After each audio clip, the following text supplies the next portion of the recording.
ሰዎች መልከኛ መሆን የሚፈልጉበት ምክንያት ምንድነው? መልካሙ እግዚአብሔር ስለፈጠራቸው ነው። ግን መልከኛ የሚሆኑበት መንገድ ግን የተሳሳተ ነው። ራስህን አመሰግንክ አትበሉኝ እንጂ ይላል። እንዴት ማንልህ እንዴ? እንላለን እንጂ እንዴት ነው ማንል? ካመሰገንክ እንላለን። አሁን በኢትዮጵያማ ሞት ለምደናል እኮ አልለመድንም? 10 ሰው ሞተ 20 ሰው ሞተ እኮ ለምደናል። አሁን አንደነግጣለን። ድሮ እኮ አንድ ሰው ሞተ እኮ ያስደነግጣል። ሞት አይደለም እግሩን ተሰበረ ይደነገጥለት ነበር። አሁን ሰው ሞተ አያስደነግጠን፣ ለመድ ነው በቃ። ድሮ አሁን ቀሚስ አድርገው ያጌጡ ነበር፣ ውብ የሆኑ ነበር እናቶቻችን። አሁን ደግሞ ጨርቃቸውን ጥለው እያጌጡ ነው እህቶቻችን። ወንዱ ሁሉ በዚህ ጉትቻ እያበጀ በዚህ ጸጉሩን እየተሰራ ሹርባ ፎቶ ተነስተው ፎቶአቸውን በፌስቡክ ለቀው እየገቡ እየወጡ ፎቶአቸውን ኮሜንት የሚያዩ ሰዎች አሉ። ስቂት የሚሉ ማለት እንዴት አሉኝ እነ ሰዎቹ ምን አሉት ወደዱት ጠሉት እያሉ። ሰው ሚስቱን የሚፈታ ለምንድን ነው? ገደብ የሌለው ደስታ በመፈለግ። ሚስት ባሏ የምትፈታ እንደው ገደብ የሌለው ደስታ በመፈለግ ነው። ያላዩትን ለማየት ነው። ያዩትን በመሰልቸት ነው። የሰው ልጅ የፍላጎቱ ገደብ ማጣት ነው ይሄን ሁሉ ያመጣ። ሌላው ቀርቶ ግብረ ሰዶማዊነት የመጣው ለምንድን ነው? የሰው ልጅ ደስታ ባለማለቁ። ዛሬ የሚያለቅሱ ሰዎች ንዑዳን ክቡራን ናቸው። የልቅሶ አጻፋው ደስታ ነውና ደስ ይላቸዋል ይላል።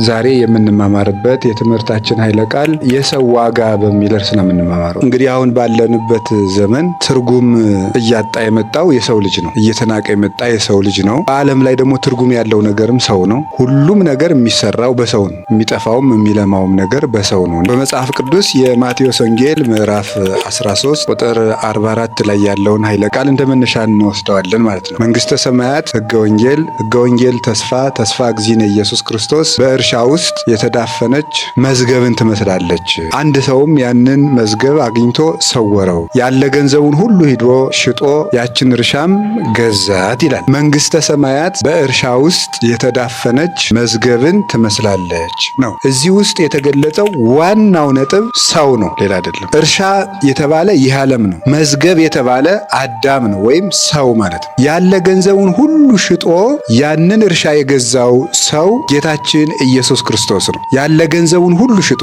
ለምንድን ነው ሲባል በእርሻው ውስጥ የተዳፈነው ገንዘብ ከሰውየው ካለ ገንዘቡ ሁሉ እንዲበልጥ ያውቃልና ይላል። የመጀመሪያው የሰው ልጅ ክብሩን ሲያውቅ ነው ተጠብቆ መኖር የሚችለው። መንጻትም መቀደስ የሚቻለው ሰው ክብሩን ሲያውቅ ነው። ክብሩን ካላወቀ ሕፃናት ለምሳሌ ምን ያደርጋሉ? ሕፃናት ወርቅን ጭቃ ላይ የሚወረውሩት ለምንድን ነው? ክብሩን ስለማያውቁት። ሕፃን አእምሮ የሆነ ሰውም ክብሩን በማይገባ ነገር ለውጦ ይመጣል። ብዙዎቻችን እግዚአብሔር በቸርነቱ ይመልሰን እንጂ ክብራችን ለማይረባ ነገር እንጥላለን፣ ለማይረባ ነገር እና ዛሬ ማወቅ የፈለግኩት ክብራችን ስናውቅ ከፍ የሚያደርግንን ስራ እንድንሰራ፣ ደንግጠን እንድንወጣ፣ አስጠልቶንም እንድንላቀቅ ከሚያዋርደን ነገር ሁሉ ያን ለማድረግ ነው የሰውን ክብር መናገር የፈለግኩት። ሁለተኛውን ቀጥዬ እነግራቸዋለሁ። የሰውን ክብር በሁለት ነገር ከፍዬ ማሳየት ፈልጋለሁ። የመጀመሪያው ከኛ ተነስቼ ነው የሰውን ክብር ማሳያችሁ። ቀጥሎ ከመጽሐፍ ቅዱስ ተነስተን እንሄዳለን። እንግዲህ ውዱ ገንዘብ ሰው ነው ብያቸዋለሁ። እዚያ ውስጥ የተሰወረው የእግዚአብሔር ውድ ገንዘቡ ሰው ሆኖ ተገኝቷል። ከሰማይም ከምድርም ከእንስሳትም ከአራዊትም ከተራራውም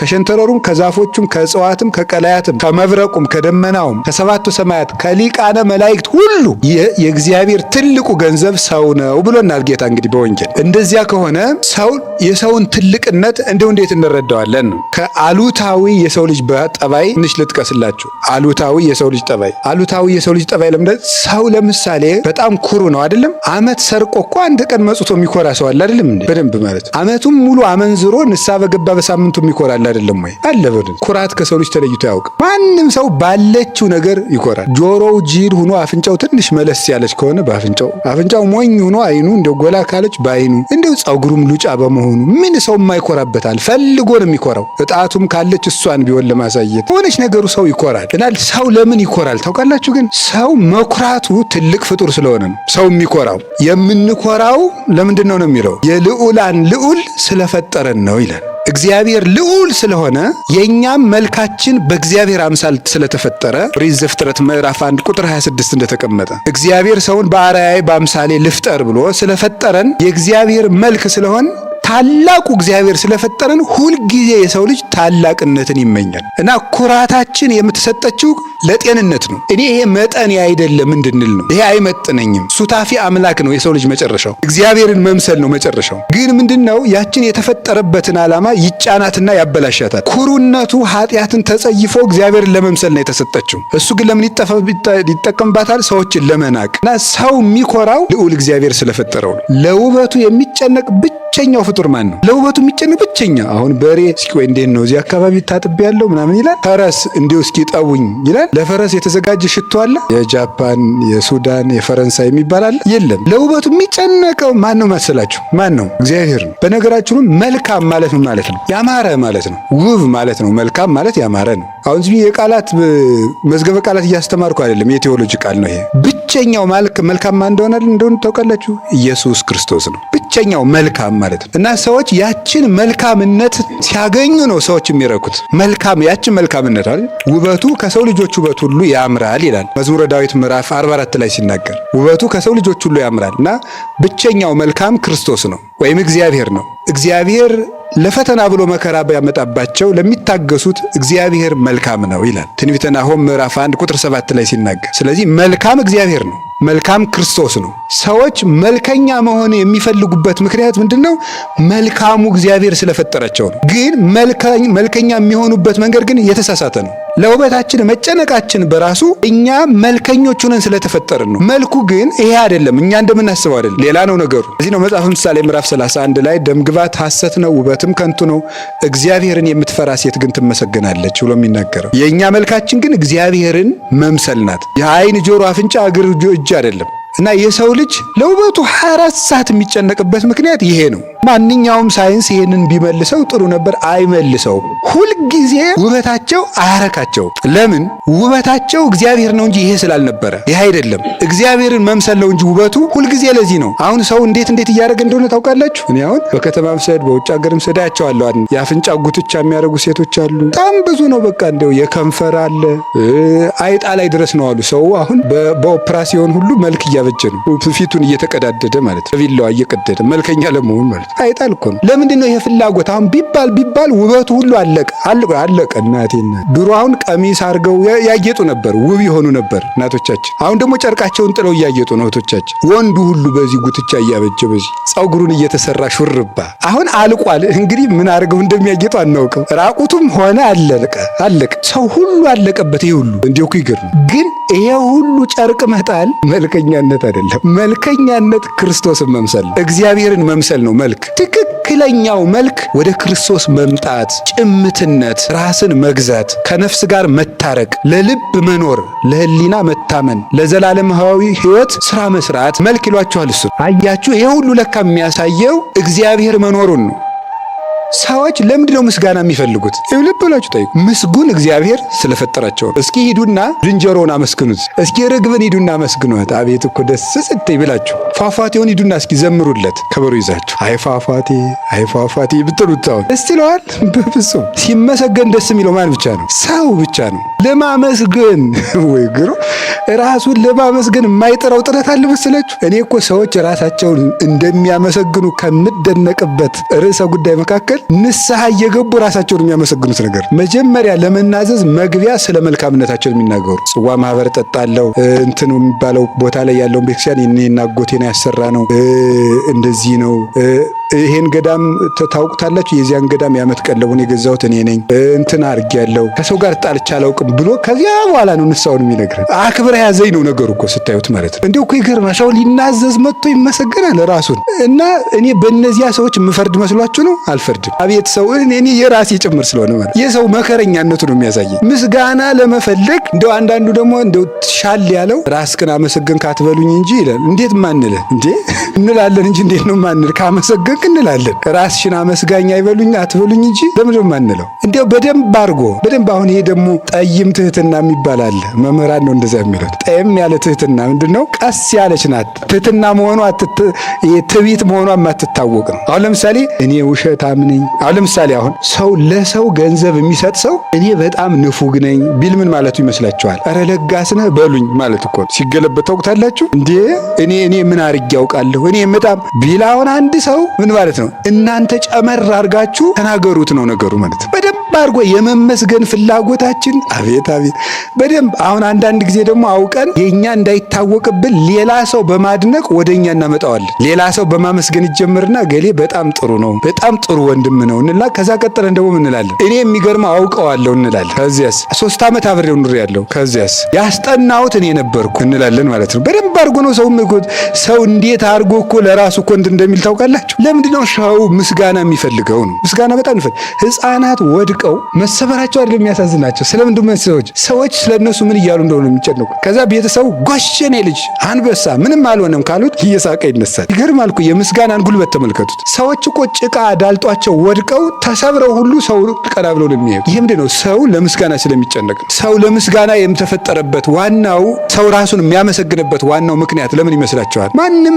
ከተፈጠረው ፍጥረት ሁሉ ምስጋና የሚፈልግ የለም። ምስጉን እግዚአብሔር የፈጠረው ምስጉን ፍጥረት ስለሆነ ነው። መጨረሻ ላይ ይህ ዓለም ሲጠፋ ሰው ምን ያደርጋል? ይመሰገናል። ታውቃላችሁ? መጨረሻ ላይ ዓለም ሲያልፍ እንመሰገናለን። መንግስተ ሰማያት ከመግባታችን በፊት የመጀመሪያ የምትሰጠን ምስጋናት ነው። ማንም ያመሰግነን? እግዚአብሔር ነው። ምን ብሎ ነው የሚያመሰግነን? እናንተ የተባረካችሁ። የትልቅ ምስጋና ነው። በማን ፊት ነው የምንመሰግነው? በመላእክት ፊት። ስለዚህ እግዚአብሔር ሰው ሲያመሰግንህ ደስ አይበልህ የሚለው ማን ባመሰግንህ ይሻላል ብሎ ነው። እኔ ባመሰግንህ ይሻላል እንዲበዛልን ስለፈለገ ነው። ነፍጎ አይደለም። አንድ ነጠላ ሰው ከሚመሰግንህ ወይም አይላፍ ከሚያመሰግኑ ግድ የለም ቢሊየን የሆኑ ሰዎች ሁሉ ከሚያመሰግኑ የዚህ ሁሉ ራስ እኔ ባመሰግንህ ይሻላል ብሎ ነው። መጨረሻ ላይ አብዝተን ለመመስገን እኮ አሁንም አንመሰግነው። ታውቃላችሁ? ምስጋና መጥራት ያለብን። ሰው ግን ምስጋናን ባልተገባ መንገድ ይፈልገዋል። ሰው ምስጋናን የሚፈልግበት አክብረ ነው ራሱ እኮ አይበቃውም የሰው ልጅ።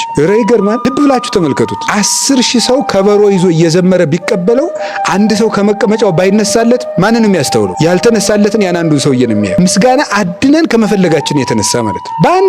አንድ ሰው አላከበረኝም ተብሎ አገር ሊያልቅ ይችላል በባለስልጣናት በአንድ ሰው ምክንያቶች። አንድ ሰው ናቀኝ ተብሎ ወይም የናቃቸው ስለመሰላቸው ምክንያት ሰው ክብርን አልጠገብ ብሏል። እውነት ለመናገር ይህ ሁሉ ምንድን ነው ስትሉ የሰው ልጅ በእግዚአብሔር ሊመሰገን የተፈጠረ ፍጥረት ስለሆነ ነው በዚህ ሁሉ የሚሰቃየው። ስለዚህ ምን ማለት ነው? ትንሽ አይምሯችንን ዘወር ማድረግ። ለውበት የሚጨነቀው ለካ በእግዚአብሔር መልክ ስለተፈጠርኩ ያቺ መልከኛ የመሆን ፍላጎቴ ናት። ስለዚህ እውነተኛውን መልክ ስላጣሁት ነው ሌላ መልክ እየፈለኩ መከራዬን ማይ ማለት። ክብር ፍለጋ ለካ የምሰቃየው ክቡር እግዚአብሔር ስለፈጠረኝ ነው። ምስጋና ፍለጋ የምሰቃየው ነገሌ ምን አሉኝ ብዬ የሚጨነቀው እንዴ ሰዎች አታዩም እንዴ? ፎቶ ተነስተው ፎቶአቸውን በፌስቡክ ለቀው እየገቡ እየወጡ ፎቶአቸውን ኮሜንት የሚያዩ ሰዎች አሉ። ስቂት የሚሉ ማለት እንዴት አሉኝ ሰዎቹ ምን አሉት ወደዱት ጠሉት እያሉ እረፍት ነስቷቸው። ይሄ ሁሉ ምንድነው? ክብር ፍላጊ። ከዚያ ሁሉ ክብር እርግፍ አድርገን ትተን ክብርን ከቦታው ብንፈልግ መልካም ነው። ያ ክብር እግዚአብሔር ነው። ባይድ ይወድስከ ወአኳፉከ፣ ሌላ ያመስግንህ እንጂ አፍህ አያመስግንህ ይላል። ነኪር ይወድስከ ወአኳፉከ ምን ማለት ይመስላችኋል? ሰሎሞን በምሳሌ ተናገረ። ባይድ ያመስግንህ ማለት ወአኳፉከ አንተ ራስህን አታመስግን ሌላ ያመስግን እንጂ። ሌላ ያለውን ምን ብሎ ተርጉሞታል ሊቃውንቱ? እግዚአብሔር። ለምን ሌላ አለው ሲባል እግዚአብሔር ከዚህ ዓለም በባህሪው ልዩ ነውና ልዩ የሆነ እግዚአብሔር ያመስግን እንጂ እንዳንተ ያለ አፈር ቢያመሰግንህ አትውደድ። ስለዚህ የሰው ልጅ ምስጋና መፈለጉም ክብር መፈለጉም መልካም፣ ማማር መፈለጉም መልካም። መልካምነቱ ግን ከእግዚአብሔር ሲሆን እንዴት መልካም ነው። መደሰት። እሺ ለእንስሳት ደስታ አላቸው? የላቸውም። አላቸው? የላቸውም። አላቸው። ምክንያት በሌለበት ደስታ የለም ማለት ነው። ምክንያት ለሌለው ፍጡር ደስታ አለው ተብሎ አይነገርም። አመክንዮ ላለው ፍጡር ነው ደስታ የሚነገርለት። ተደሰተ፣ ተከፋ፣ አዘነ በአመክንዮ ለማያስብ ፍጡር እንደዚያ አይነገርለትም፣ የለውም፣ ግሱም አይሰራም። ለዚህ ማለት ደስታ የሚነገረው ምክንያት ላለው አሳቢ ለሆነ አመክንዮና ውጤት ላለው ለሚያደንቅ ፍጡር ነው። ስለዚህ የሰው ልጆች ሁልጊዜ ምን ይፈልጋሉ? መደሰት ይፈልጋሉ። አይደለም? ሰው ገዳም ሄዶ ራሱ ደስ የሚል ገዳም ነው ይላል። ምኑ ነው ደስ ያለ? ንስሐ አልገባ፣ አልተናዘዘ፣ አልጸለየ፣ ታሪኩ አልገባው፣ አልሰገደ፣ አላለቀሰ፣ እንዲሁ ደስ ይላል። ዝም ብሎ እንዲሁ ፍጡር፣ እንዲሁ ተደሳች ፍጡር የሰው ልጅ። ሰው ሚስቱን የሚፈታ ለምንድን ነው? ገደብ የሌለው ደስታ በመፈለግ። ሚስት ባሏ የምትፈታ እንደው ገደብ የሌለው ደስታ በመፈለግ ነው። ያላዩትን ለማየት ነው። ያዩትን በመሰልቸት ነው። የሰው ልጅ የፍላጎቱ ገደብ ማጣት ነው ይሄ ሁሉ ያመጣ። ሌላው ቀርቶ ግብረ ሰዶማዊነት የመጣው ለምንድን ነው? የሰው ልጅ ደስታ ባለማለቁ ነው። ደስታ ፈላጊ በመሆኑ ነው። በቃኛ ለማለት ነው። ይሄ ደስታ ለምንድን ነው መሰላችሁ የተሰጠን? በእግዚአብሔር እንድንደሰት ነው። በእግዚአብሔር እንድንደሰት የሰው ልጅ ብቻ ደስታ ያለው ፍጡር ነው እና ደስታውን የተሳሳተ ቦታ መጠቀም ሲጀምር ሱሰኛ ይሆናል። አሁን ከሱስ ውጡ፣ አትስከሩ፣ እንዲህ አታርጉ የሚባልበት ምክንያት እግዚአብሔር አድርግና አታድርግ የሚል ጨካኝ ንጉሥ ስለሆነ ሳይሆን የማያልቀው ደስታ ያኛውን ለማግኘት ነው። እናት ልጇን ጡት እንዳይጠባ የምትከለክለው ስለጠላቸው ነው አይደለም። ለምን የምትከለክለው? እንጀራ እንዲበላል የበለጠ የሚጠቅመውን ለመስጠት ነው። ማር ይስሐቅ ተናግሮታል። የበለጠ የሚያጠነክረውን ምግብ እንዲያገኝ ደካማ የነበረ ለልጅነቱ ብቻ የሚጠቅመውን ወተት ትከለክለዋለች። እግዚአብሔር ጥቂት ደስታዎቻችንን ተዋቸው የሚለን ትልቅ ደስታ ሊሰጠን ስለሚፈልግ ነው። ትልቅ ደስታ ለመስጠት ትንሽ ደስታ ተው ይላል። አብዝቶ ለማጥገብ ትንሽ እንድንራብ ያደርጋል። ለዚህ እኮ ነው ብፁዓን እለ ይላህው ይእዜ እስመ እሙንቱ ይትፌስሑ። ዛሬ የሚያለቅሱ ሰዎች ንዑዳን ክቡራን ናቸው፣ የልቅሶ አጻፋው ደስታ ነውና ደስ ይላቸዋል ይላል። እግዚአብሔር ልጁን እናቲቱ ሲጠባ ከነበረበት ስትከለክለው ታስለቅሰዋለች። አንዳንድ ጊዜም ሬት ይቀባብናል እኮ ልጁን አታስታውሱም? አልተው ካለ ሬት ይቀባበታል፣ ብዙ ነገር ይቀባበታል እንዲያስጠላው ማለት። ለምንድን ያን ሬት የሚያመጣው? የበለጠ በልቶ እንዲጠነክርላት ነው ልጇ። እግዚአብሔር ለምንድን ነው አንዳንድ ጊዜ የሚመሩ ነገሮችን በመስጠት ደስ የሚሉን ነገሮችን ይቀማናል? ለምንድን ነው እንደዚያ የሚያደርገው? እግዚአብሔር ፍጹም ደስታ ስለሆነ ነው። ለዚህ ነው ቅዱስ ጳውሎስ እብለክሙ ተፈስሑ ዘልፈ በክርስቶስ፣ እላችኋለሁ በክርስቶስ ደስ ይበላችሁ ይላል ፊልጵስዩስ ምዕራፍ 4 ቁጥር 4 ላይ። ለቅዱሳን ሐዋርያትም ሲነግራቸው ወለፍስሐክሙኒ አልቦ ዘያሃይደክሙ፣ ደስታችሁን የሚወስድባችሁ የለም ይላል። ትክክለኛው ደስታ ክርስቶስ ነው። የሚወስድባችሁ የለም። ለምንድን ነው? ለምሳሌ የመልክን ደስታ ምን ይወስደዋል? እርጅና ይወስደዋል። አይወስደው? ይወስደዋል። በሽታ ይወስደዋል። የምግብን ደስታ ማጣት፣ ረሃብ ይወስደዋል። የወገንን ደስታ መለየት ይወስደዋል። የቤትን ደስታ ስደት ይወስደዋል። የማግኘትን ደስታ ማጣት ይወስደዋል። የክብርን ደስታ መዋረድ ይወስደዋል። የሹመትን ደስታ መሻር ይወስደዋል። የእግዚአብሔርን ደስታ ማን ይወስደዋል? ማንም አይወስደው። ዱላ ራሱ እኮ አልወሰደባቸውም። ታውቃላችሁ? ሰማዕታቱ የሚያስረዱን ይህንን ነው። የሐዋርያት ሥራ ምዕራፍ 5 ላይ መንፈስ ቅዱስን ከጠገቡ በኋላ ወይም የመንፈስ ቅዱስን ምግብና በሰውነታቸው ከተመሉ በኋላ ቅዱሳን ሐዋርያት ሲገረፉ ቆይተው ሲወጡ ደስ እያላቸው ወጡ ይላል። ደስ እንዴት ነው ሰው ተገርፎ ደስ እያለው የሚወጣ? ቅዱስ ቂርቆስ ተገርፎ ተከሶ ከንጉሱ ፊት ሲቀርብ ምን ብሎ ነበር የቀረበው? የሚያበራ ፊት ይዞ ነው የቀረበው። አንተ ሕፃን እንዴት ደስ ትላለህ አለው። አዎ ለእኔማ ደስታ አይገባኝም፣ ለአንተ ግን ለዝንጎች ሰላም የላቸውም ይላል ኢሳይያስ። ደስታ፣ ሰላም የእግዚአብሔር ልጆች። ስለዚህ የማይነጥፍ ደስታ ያለው ምንድን ነው ሲባል መስቀል ነው። የክርስቶስ መስቀል የማይነጥፍ ደስታ ነው። ያችን ነው መፈለግ እግዚአብሔር ቤተሰቦች። እና ሰው ሁሉ በጭንቀት ለምን እንደሚኖር ታውቃላችሁ? መደሰት ስለሚፈልግ ነው። የዋህ ነው እኮ ሰው። በዓለም ሆኖ ሳይከፋው መኖር ይፈልጋል። ሰውናቴ በዓለም ሆኖ ሳይከፉ መኖር እንዴት ነው የሚሆን? ለምን እንዳንተ ሳይከፉ መኖር የሚፈልጉ ሰዎች አሉ። እነዚያ ሰዎች ይቀሙኋላ። ራሳቸውን ለማስደሰት ሲሉ ያንተን ደስታ ይቀማሉ። አጋንንት አሉበት። ሰዎች ማሳዘን የሚፈልጉ። ዓለም በራሱ ሙሉ አይደለም። ስለዚህ እኛ ሰው ደስታ የሚፈልግበት ምክንያት ለምንድን ነው ስትሉ በእግዚአብሔር ሊደሰት ስለተፈጠረ። በእግዚአብሔር ሊደሰት ስለተፈጠረ ሁልጊዜ ደስታ ፈላጊ ሆነ። ስለዚህ አሁንም ቢሆን ደስታችንን ማስተካከል ነው። ሰላም መኖር ከፈለግ የምንደሰትባቸውን ነገሮች ማስተካከል። እርግጠኛ ሆኜ የምነግራችሁ ከምድራዊ ደስታ ከደቂቃዎች ቀጥሎ ሐዘን አለ። ይሁዳ ብሩን ተቀብሎ ወዲያው ምንድን ነው የገጠመው? ጸጸት። ከዚያስ ታንቆ መሞት። በዚህች ዓለም ከክርስቶስ ተለይተን ያገኘናቸው ደስታዎች ሁሉ አንቀው ይገሉናል። ምንም ትርጉም የለው። ራሳችን ከመግደል በቀር ዓለም የሰጠችው ደስታ ያሳድገናል ብላችሁ አታስቡ። እና ይሄ ሁሉ የሰውን ውድነቱን ነው የሚያመለክተው። ሰው ልጅ መደሰቱ ራሱ። ሰው ለምንድን ነው ስለ ሞት የሚፈራው? ሰው ለምን ሞት እንደሚፈራ ታውቃላችሁ? አትፈሩም? ሁላችንም እንፈራለን። እውነት የምናገር እንደው እንፈራው። እንደ ቅዱስ ጊዮርጊስም አንድ ቀን ለትንሽ ፈርቶ ነበር። ያኳን ጀግናው መንኮራኩሩን ያሸነፈ ፈርቶ እንደገና ነው የጌታዬን መስቀል እንዴት አላስብም ብሎ ወዲያው ነው፣ ግን በቅጽበት ናት ወዲያው ለቀቀችው። የክርስቶስን መስቀል ሲያስብ አቡነ ተክለ ሃይማኖት ሞትን ፈርተው ነበር። ነፍሴ ከስጋዬ ከተለየች በኋላ ስትሄድ አጋንንት እንዳያስደነግጧት ቅዱስ ሚካኤል ላክልኝ ብለውታል ጌታ። ታዲያ ለምንድን ነው ሞትን የምንፈራው? ለምን ይመስላችኋል? መቼም ሞት የሚፈራ እንስሳ የለም። ሞት የሚፈራ ብቸኛው የሰው ልጅ ነው። ለምን ይፈራል? የሰው ልጅ የዘላለም ሕይወት ስላለው ነው። የዘላለም ሕይወት ስላለው ሞትን ይፈራል። ለምን? ከሞት በኋላ ሕይወት እንዳለ መጽሐፍ ቅዱስ ባይማር እንኳን ነፍሱ ትነግረዋለች። አዋቂ ሁና የተፈጠረችው ነፍሱ ይህን እንድትነግረው ነው እውቀት የተሰጣት። የአዋቂት ነፍስ ክብሯ እውቀት ነው። የሰው ልጅ ሰውነቱ፣ የሰውነት ክብሩ እውቀቱ ነው። ለነፍስ አዋቂነት የተሰጣት ደግሞ የእግዚአብሔርን ፍርድ እንድታውቅ ነው። እና የሰው ልጅ የሚያዝነው፣ የሚጨነቀው፣ የሚሰቃየው፣ ምን አሉኝ የሚለው፣ የሚያፍረው፣ የሚሸማቀቀው፣ የሚኩራራው፣ የሚፈነጥዘው፣ የሚደራጀው ስግብግብነቱ፣ ፖለቲከኛነቱ ከየት የመጣ ነው? ከዚሁ የመጣ ነው። ለዘላለማዊነት የተሰጠውን ነገር በስግብግብነት ቻይል ልጠቀም በማለት ወንድሙን አላኖር ይላል። እንግዲህ ሰው ክቡር ፍጥረት ነው። እነዚህ ሁሉ ነገሮች የሚያሳዩኝ እኛ የተከበርን ፍጡራን መሆናችንን ነው። ልብስ ያለው ብቸኛ ፍጡር ሰው ነው። እውነት ለመናገር ልብስ ባለበንበስ የሚኖሩት ልብስ አይተው የማያውቁት በረሃ ውስጥ የሚኖሩት እንኳን ቢሆን ሀፍረታቸውን የሚሸፍኑበት የሆነ ነገር አላቸው። ለምን እንደዚያ ሆነ? ፍየል በሀፍረቷ ትሸማቀቃለች? ለምንድን ነው ሰው እንደዚያ የሚለው? እምታፍር ነፍስ አለችው። አፍራ በግራ የመቆም እድል ያላት ነፍስ አለችው። ያችናት ሁልጊዜም እንድናፍር የምታደርገን እና የሰው ልጅ ልዩ ተፈጥሮ ነው ያለው። እማይሞላ ምኞቱ፣ እማይጠግብ ፍላጎቱ፣ ማፈሩ፣ መሸማቀቁ፣ መደሰቱ፣ ማድነቁ፣ እነዚህ ሁሉ ነገሮች ዘላለማዊ ሕይወት እንዳለው የሚጠሩት በገዛ ሰውነቱ የተቀመጡ ጥሪዎች ናቸው ከእግዚአብሔር የተሰጡት። ሰው መጽሐፍ አልተማርኩም፣ መንፈሳዊ መጽሐፍ አንብቤ አላውቅም ማለት አይችልም። እነዚህ ሁሉ ነገሮች እግዚአብሔር እንዳሉ ይነግሩታልና እና ሰው እንዲህ ያለ ፍጡር ነው። የሰው ልጅ በመጽሐፍ ቅዱስ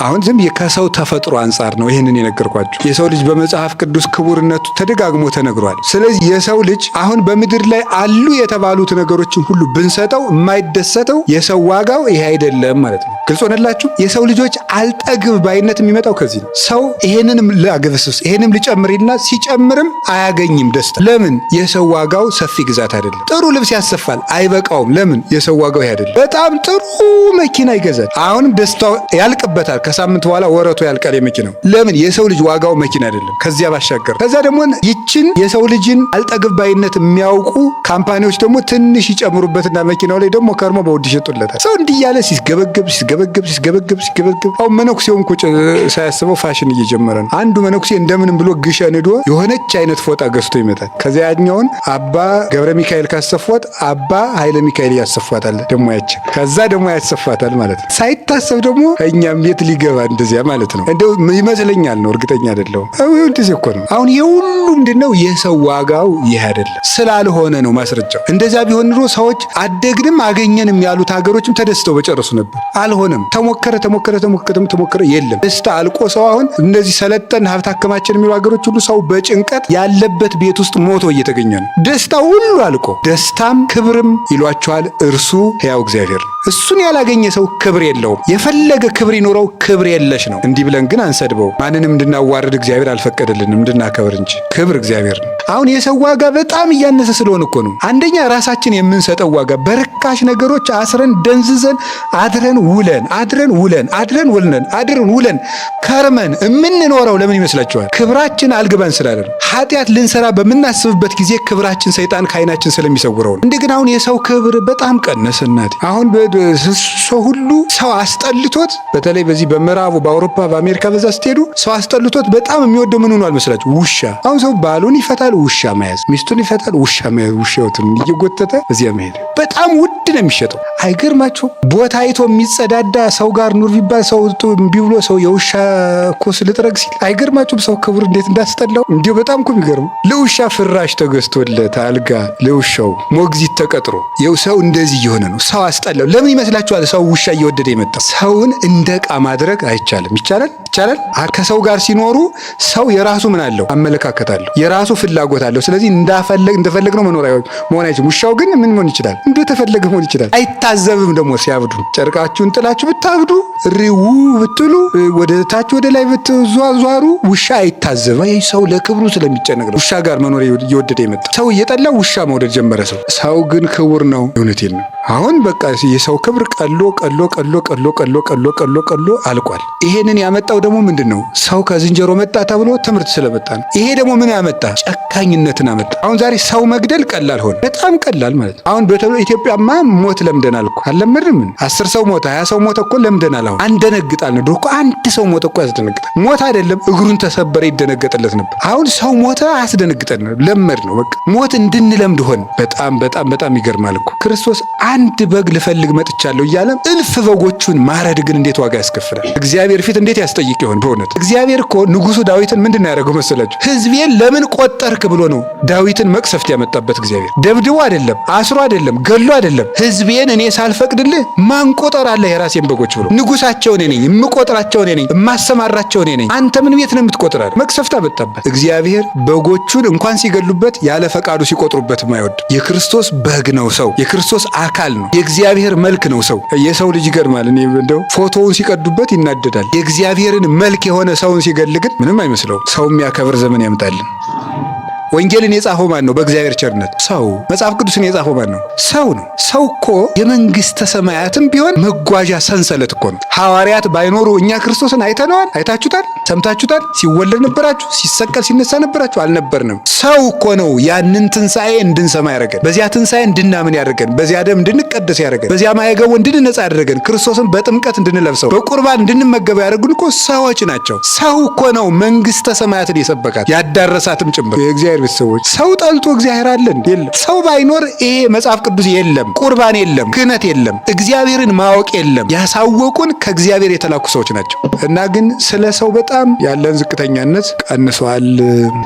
ስለ ሰው ሳይሆን አሁን የምንጨነቀው ስለ ሴርሞኒ፣ ስለ ግርግር ነው የምንጨነቀው። ሰው አንድ ሰው ጉዳያችን አይደለም። በሀገራችንም በዓለምም የፖለቲካ መሪዎችም የቤተ ክህነት መሪዎችም የሰውን ክብር ትተዋል። ግብግቡ ከገንዘብ ጋር ነው። ሰው ከሌለ ደግሞ አገር የለም። ሰው ከሌለ ተቋም የለም፣ ቤተ መቅደስም የለም። ሰው ነው ዋናው። ወግሩም ሰው የሚያይ ዓይን ይስጠን መድኃኔዓለም። የሰው ክብር እንዲቀንሶ ሰው እየታረደ እየተጣለ፣ ሰውን አውሬ እየበላው፣ ሰው እየተሰደደ፣ ሰው እንጀራ ብሎ አረብ አገር ሲሄድ አሳ በልቶት እየቀረ፣ አዞ በልቶት እየቀረ እንጀራ ብሎ፣ ሰው ወድቆ ቀባሪ እያጣ፣ ሰው ተወልዶ እየተጣለ፣ በየሆስፒታሉ እኮ ተጥለው የሚገኙ አሉ። ለምን? ሐሜት ፈርተው ያለ ጊዜዋ ወለደች ላለመባል ልጁን ጥለው ይሄዳሉ። ወልደው ይጠላሉ። ለምን? እንዳይረባቸው ለሆዳቸው ተጨንቀው ይሄ ልጅ ሳሳድገው ይካፈለኛል ብለው። የሰው ክብር እኮ እንዲሁ እኮ ይገርማል። የት እንደጠፋ ድሮ እኮ ሰው ሲወለድ እናቶቻችን ተሰብስበው ሕፃን ሲወለድ፣ አሁን ጭራሽ ሰው መውለድ አይፈልግም። ለምን? አይ በቃን ጭራሽ አንዳንዶቹ የማይወልዱበት አይነገርም አሉ። ማለት ሰውነቴ ይጎሰቁላል፣ እከሳለሁ፣ እጠወልጋለሁ፣ ኧረ የምጨነቀ ብዬ እሱን ምጠርግ ብለው። ታምር ነው እኮ። ጌታችን ኢየሱስ ክርስቶስ እንግዲህ ታውቃላችሁ በምድር ላይ መጥቶ 33 ዓመት ሲያገለግል የሚቀመጥባት የሚጸልይባት አንዲት ቤት ሰርቷል። ምንድነው ሲሰራ ይኖረ? ሰው ነው ሲሰራ ይኖረ። አንዲት ነገር እንኳን ለራሱ አልነበረው። ቅድሚያ ሰው ይቀድማል። የሰው ክብር የመጨረሻው የሰው ልጅ ዋጋው ምንድነው? የፍጥረት የበላይ መሆን ነው። እግዚአብሔር ስንት ቀን ነው ፍጥረት የፈጠረ? 6 ቀን ነው። የመጨረሻው ቤት ተሰርቶ ጉልላት መጨረሻ ላይ እንደሚቀመጥ የመጨረሻው ፍጡር ማን ነው? ሰው ነው ማለት ነው። ስለዚህ የፍጥረት የበላይነት የሰው ልጅ ዋጋ ነው ከሁሉም ነገር በላይ ማለት። ሁለተኛስ የእግዚአብሔር መልክ መሆን የሰው ልጅ ዋጋው ነው። ለፍጥረት ምዕራፍ 1 ቁጥር 26 እንደምንመለከተው እግዚአብሔር ሰውን በመልካችን በአርአያችን እንፍጠር አለ። ይቺ ጥቅስ በጣም ተለምዳለች፣ ግን መጨረሻ ላይ የሰው መድረሻ እርከን ማናት? ይቺ ናት እኮ። ሰው ጾመም ጸለየም ንስሐም ገባ 40 ዓመት ዘግቶም ጸለየ በሰማዕትነትም ተሰቃየ። መጨረሻ ላይ የሚያገኛት ዋጋ ማንን መምሰል ናት? እግዚአብሔር መምሰል ናት። ያችን መልክ ለማግኘት ነው አባቶቻችን የለፉት። ስለዚህ የሰው ልጅ የመጨረሻ ዋጋው እግዚአብሔርን መምሰል ነው። ሶስተኛስ እዚሁ ዘፍጥረት ላይ ነው የምወስዳችሁ። የእግዚአብሔር የመጨረሻ ማረፊያ ማን ነው? ማን ይመስላችኋል? ሰው ነው። እግዚአብሔር ሰማይና ምድርን ፈጥሮ አላረፈም። እግዚአብሔር እጽዋትን ፈጥሮ አላረፈም። እግዚአብሔር ብርሃን ፈጥሮ አላረፈም። እግዚአብሔር እንስሳት አራዊትን አዕዋፍን ፈጥሮ አላረፈም። እግዚአብሔር ምን ፈጥሮ ነው ያረፈው? ሰው ፈጥሮ አረፈ። የእግዚአብሔር ማረፊያው ሰው ነው። ሰው እንደዚህ ነው። ለምሳሌ የሳር ክብሩ ምንድን ነው? ልምላሜ ነው። የአበባ ክብሩ መዓዛ ነው። የንጉሥ ክብሩ ሰራዊት ነው። የመምህር ክብሩ ደቀ መዝሙር ነው። የባል ክብሩ ሚስት ናት። የሚስት ክብሩ ባል ነው። የሰው ክብሩ ማን ነው? እግዚአብሔር። ልብ ብላችሁ ስሙ። ንጉሥ በዘውዱ ይከበራል። ሰው ግን የሚከብረው በእግዚአብሔር። የሰው ክብሩ እግዚአብሔር ነው። ክብረ እግዚአብሔር የሀብ ነውረ ይላል ሰሎሞን መጽሐፈ ተግሣጽ ምዕራፍ 1 ላይ ሲናገር የእግዚአብሔር ክብር ነውርን ይሰውራል ይላል። የእግዚአብሔር ክብር ነውርን ይሰውራል። ትንቢተ ኤርምያስ ምዕራፍ 2 ቁጥር 11 ላይ እንዲህ የሚል ቃል አለ። ወገኖች እስራኤል ለማይረባ ነገር ክብራቸውን ለወጡ ይላል። የማይረባ ነገር ማለት ጥቅም የማይገኝበት ለጊዜያዊ ደስታ ብለው ክብራቸውን ለወጡ። ያ ክብር ማን ነው ብለን እንጠይቅ። እንዲህ ብሎ ይናገራል። ቁጥር 13 ላይ ሲናገር ወገኖቼ ሁለት በደልን በደሉ አለ። አንዱ በደል ምንድን ነው? የሕይወት ውሃ ምንጭ እኔን ተውኝ አለ። አያችሁ ከላይ ሕዝቤ ክብራቸውን ተው አለ። ያ ክብር ማን ነው ሲል የሕይወት መገኛ የመሆን እኔን ተውኝ፣ ውሃ የሌለባቸው ሌሎች ጉድጓዶችንም ቆፈሩ ይላል። ሁለት በደል ሕዝቤ በደለ ይላል። አንደኛው በደል እግዚአብሔርን መተው ነው፣ የሕይወት ውሃ ምንጭ የሆነው። ሁለተኛው በደል ምንጭ ውሃ የሌለባቸው ምንጮች መቆፈር ማለት የማያረኩ የዚህን ዓለም ደስታ ማደን ማለት ነው። ይህን አደረጉ። እዛስ ምን ይላል? ቁጥር 32 ላይ ሲደርስ ሙሽራ ጌጧን ትረሳለችን? ገና ብላቴና የሆነች ሴት እስከ እናት አባቷ የተሰጣትን ጌጥ ትረሳለችን? ወገኖች እስራኤል ግን ለማይቆጠር ዘመን እኔን ትተውኛል ብሎ ይነገራል። ስለዚህ እግዚአብሔር ምን ማለቱ ነው? ክብራቸውን ለማይረባ ነገር ለወጡ ያለ ያ ክብር ማን ሆነ? እግዚአብሔር ሆነ። እኔን መተውሽ ምን እንዳመጣብሽ ተመልከች እስራኤል ይላል። እኔን መተውሽ ምን እንዳመጣብሽ ይላታል። ስለዚህ እግዚአብሔር የእስራኤል ክብር ነው። የሰው ክብሩ ልብሱ አይደለም። የሰው ክብሩ ሹበቱ አይደለም። የሰው ክብሩ እድሜው አይደለም። የሰው ክብሩ እውቀቱ አይደለም። የሰው ክብሩ ሀብቱ አይደለም። የትፍርሆ ለሰብእ ሶበ ይብዕል ብሏል ቅዱስ ዳዊት። ሰው ባለጸጋ ቢሆን አትፍራው። ሀብቱ አይደለም የሰው ክብሩ፣ ወገኖቹ አይደለም፣ ቤቱ አይደለም። የሰው ክብሩ እግዚአብሔር። ምክንያቱም ኤልዛቤልን መንግስቷ አላስከበራትም። ወርቁ አስከብሯታል፣ ዘውዱ አስከብሯታል። ተጎትታ በመስኮት ሙታ ደሟን ውሻ ሲልሰው መንበሩ አስከበራት። በወርቅ ጫማዋ ምድርን ለመረገጥ ትጸየፍ የነበረችውን ሰው ተጸይፏት ደሟን ውሻ ጎዳና ላይ ሲልሰው ወርቁ አስከበራት? የለም። መናኛ ቀሚስ ይለብስ የነበረው ኤልያስሳ ማን አስከበረው? እግዚአብሔር አከበረው። ነጥቆ ወደ ሰማይ ወሰደው። የሰው ክብሩ እግዚአብሔር ነው። ሰራዊት ይዞ ይፈልገው የነበረውን አክዓብን ኤልያስ ሲያገኘው እስራኤልን የረጅም አጭር፣ የቀይ ጥቁር፣ የወፍራም ቀጭን የምታደርጋቸው ኤልያስ አንተነ ሲለው አኮ አነ፣ አንተና ዘመዶች ጣዖት እያመለካችሁ ነው እንጂ እኔ አይደለሁም እስራኤልን የምገለባበት ሲለው ንጉሱ እንዳይገለው ጸጥ እንዲል የሚያደረገው የማን ክብር ነው? የእግዚአብሔር ክብር ነው። የእግዚአብሔር ክብር ብቸኞችን ያለ ዘመድ ግርማ ይሰጣቸዋል። ዳዊትን በጎልያድ ፊት፣ ኤልያስን በአክዓብና በኤልዛቤል ፊት፣ ሙሴን በፈርዖን ፊት ያከበረ ማን ነው? እግዚአብሔር ነው። እውነትም እግዚአብሔር ክብር ነው፣ ነውርንም ይሰውራል። ከዚያስ የሰው ልጅ ዋጋው ምንድነው ነው? አንደኛ ጴጥሮስ ምዕራፍ 1 ቁጥር 18 ላይ ቅዱስ ጴጥሮስ እንዲህ ብሎ ይናገራል። በሚጠፋ ብርና ወርቅ የገዛችሁ አይደለም፣ ከማይረባው ከከንቱ ስራችሁ ከአባቶቻችሁ ከወረሳችሁት ከከንቱ ስራችሁ የዋጃችሁ በሚጠፋ ብርና ወርቅ አይደለም፣ በጌታችን በመድኃኒታችን በኢየሱስ ክርስቶስ በክቡር ደሙ እንዳማረ መስዋዕት በግ በሆነ በጌታችን በኢየሱስ ክርስቶስ ክቡር ደም ዋጅቷችኋል፣ ገዝቷችኋል እንጂ በሚጠፋ ብር አልተገዛችሁም፣ በሚጠፋ ወርቅ አልተገኛችሁም ይላል። የሰው ዋጋው የክርስቶስ ደም። አንደኛ ቆሮንቶስ ምዕራፍ 7 ቁጥር 23 ላይ እንዲህ ይላል፣ በዋጋ ተገዝታችኋልና የሰው ባሪያ አትሆኑ ይላል። ያ ዋጋ ማን ነው? የክርስቶስ ደም እዚያው ይገልጸዋል። የሰው ባሪያ ማን ነው? አንደኛ የራሳችሁ ባሪያ አትሆኑ ነው። ሁለተኛስ ደግሞ ከክርስቶስ ተለይታችሁ ለሰው አደርባይ አትሆኑ፣ ሰው አይግዛችሁ ነው። አሁን የግድ የጣሊያን ወረራ ተብሎ መምጣት አለበት እንዴ? የገዛ ስልኮቻችን እኮ እየገዙ ነው። አታውቁም እንዴ? ሰውድ የገዛ ስልኩ ባሪያ አድርጎ ቀጥቅጦ እየገዛው ነፍሱን ስጋውን ተቆጣጥሮ። ስለዚህ እግዚአብሔር የሰው ባሪያ አትሆኑ፣ ሰው በፈለሰፈው ነገር አትወሰዱ። እናንተ ዋጋ የተከፈላባችሁ ናችሁ። በበሬ ደም አትገኙም። እናንተ በወርቅ አትገኙ፣ በተከማቸ ዕንቁ አትገኙ። እናንተ የተገኛችሁት በአምላክ በስግው ቃል ደም ነው። ዋጋ ተከፍሎባቸዋል ብሎ ይነገራል። ስለዚህ ጌታችን ኢየሱስ ክርስቶስ ሰው የሆነልን ለኛ ነው። ልብ በሉ። እግዚአብሔር የወደደው ብቸኛ ፍጡር ማን ነው? ሰው። ለፍቅር ዋጋ ምን ተከፈለለት? ራሱን። እግዚአብሔር ዓለምን እንዲህ አድርጎ ወዶታልና በሱ ያመነ ሁሉ እንዲድን እንጂ እንዳይጎዳ እግዚአብሔር አንድ ልጁን ለዓለም ቤዛ አድርጎ እስኪሰጥ ድረስ ይህንን ዓለም ወዶታልና ዮሐንስ ወንጌል ምዕራፍ 3 ሲናገር እሱ ወደደን እንጂ እኛ የወደድነው አይደለንም ይላል ቅዱስ ዮሐንስ በመልእክቱ። ለምን ሲባል እግዚአብሔር ፍቅር ውእቱ፣ እግዚአብሔር ፍቅር ነውና ይላል። ሰው ይዋደዳል፣ ሰው ግን ፍቅር መሆን አይችልም። ራሱ ፍቅር አይደለም። ፍቅር እግዚአብሔር ብቻ ነው፣ ባህሪው ፍቅር የሆነ። የሰው ክብር በእግዚአብሔር መወደዱ ነው። የሰው ክብር የእግዚአብሔር መልክ መሆኑ ነው። የሰው ክብር በእግዚአብሔር ደም የተገዛ መሆኑ ነው። የሰው ክብር እግዚአብሔር የሞተለት መሆኑ ነው። እግዚአብሔር የሞተለት ሰው ብቻ ነው፣ ሌላ የለም። ማንም በእግዚአብሔር ሞት የተገዛ ነው። እግዚአብሔር ሰው ሆኖ ሞተለት። ሞተ ዘይመውት ሞተ ከመ ይስዓሮ ለሞት ሞተ ከመ ያህዮሙ ለምውታን። የማይሞተው ሞተ፣ ሞትን ይሽረው ዘንድ ሞተ፣ ሕሙማን ያድናቸው ዘንድ ሞተ። የሞተለት ይህ ማነው? ሰው ነው። የህይወት እንጀራ እንዲመገብ የተፈቀደለት ማን ብቻ ነው? እስኪ ንገሩኝ። ሰው እኮ ነው። ማንም እኮ የለውም። ይሄ የአምላክን ስጋና ደም የሚቀበሉት እኮ ብቸኞቹ ሰዎች ናቸው። መላእክት አይቀበሉም ይሄን ስጋና ደም። ሚካኤል፣ ገብርኤል የአምላክን ስጋና ደም አይቀበሉም። ቁርባን የተፈቀደልን እኛ ብቻ ነን። እውነተኛ መብል የኔ ስጋ ነው፣ እውነተኛ መጠጥ የኔ ደም ነው።